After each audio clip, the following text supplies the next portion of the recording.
நீங்கள் பார்த்துக் கொண்டிருப்பது நியூஸ் 21 செய்திகள். தமிழ்நாடு செய்திகளை உடனுக்குடன் தெரிந்து கொள்ள நியூஸ் 21 செய்திகளை பாருங்கள். உண்மை, உழைப்பு, உயர்வு. ராசிபுரம் திமுக அலுவலகத்தில் நடைபெற்ற லாட்டரி சீட்டு விற்பனையை வெளிச்சம் போட்டு காட்டிய திமுக கவுன்சிலர் குடும்பத்தை நள்ளிரவில் அடித்து உதைத்த கும்பல். ராசிபுரமே சந்தி சிரிக்கும் சட்டம் ஒழுங்கு திமுக கவுன்சிலரை வீடு புகுந்து அடித்து நொறுக்கிய சட்டவிரோத சரக்கு லாட்டரி விற்கும் கும்பல் கைதட்டி வேடிக்கை பார்த்த காவல்துறை. நாமக்கல் மாவட்டம் ராசிபுரம் சட்டவிரோத பகுதிகளில் தொடர்ந்து சட்டவிரோதமாக மது விற்பனையும் சட்டவிரோத லாட்டரி சீட்டு விற்பனையும் நடப்பதாக கடந்த ஒரு வாரமாக வழக்கறிஞரும் திமுகவின் முன்னாள் நகர இளைஞரணி துணை அமைப்பாளருமான லோகு சரவணன் என்பவர் ராசிபுரம் துணை கண்காணிப்பாளர் விஜயகுமாரிடம் நேரில் சென்று புகார் அளித்த நிலையில் புகார் அளித்தவரின் தந்தையான 24வது வார்டு திமுக கவுன்சிலர் கலைமணி குடும்பத்தை சட்டவிரோதமாக நள்ளிரவில் வீடு புகுந்து கொடூரமாக தாக்கிய சம்பவம் ராசிபுரத்தில் பரபரப்பை ஏற்படுத்தி உள்ளது. ராசிபுரத்தில் திமுக ஆட்சி பொறுப்பேற்றதில் இருந்தே கோனேரிப்பட்டியை சேர்ந்த கேபிள் ராஜா மற்றும் மோகன் என்ற இரு நபரும் சட்டவிரோதமாக சந்து கடைகள் மற்றும் லாட்டரி சீட்டு விற்பனை நடத்தி வருகின்றனர்.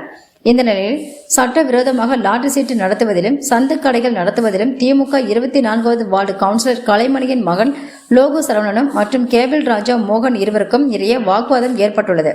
இதைத் தொடர்ந்து கடந்த ஒரு வாரமாக லோகு சரவணன் வழக்கறிஞர் என்ற முறையில் ராசிபுரம் காவல் நிலையத்தில் புகார் அளித்துள்ளார்.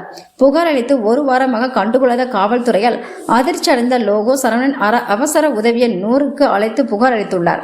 இதனால் எரிச்சல் அடைந்த கேபிள் ராஜா மற்றும் மோகன் இருவரும் 50க்கும் மேற்பட்ட அடியாட்களுடன் கவுன்சிலர் கலைமணியையும் அவரது மகன் நீராம் என்பவரையும் நடுரோட்டில் அடித்து உதைத்த காட்சிகள் தற்போது இணையதளத்தில் பரவி வருகிறது.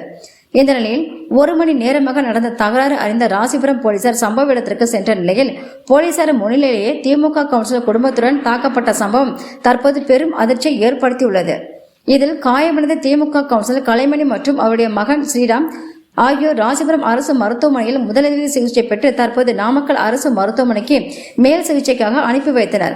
வீடு புகுந்து கவுன்சிலரையே தாக்கிய மோகன் என்பவரும் ராசிபுரம் அரசு மருத்துவமனையில் சிகிச்சை பெற்று வருகிறார். மேலும் அடியாட்களை ஏவி நள்ளிரவில் சொந்த கட்சி கவுன்சிலரையே அடித்து துவைத்த சம்பவத்தால் ராசிபுரத்தில் சட்டம் ஒழுங்கு சந்தி சிரிக்கிறது என்பதை தெளிவுபடுத்துவதாக சமூக ஆர்வலர்கள் வேதனை அடைந்தனர்.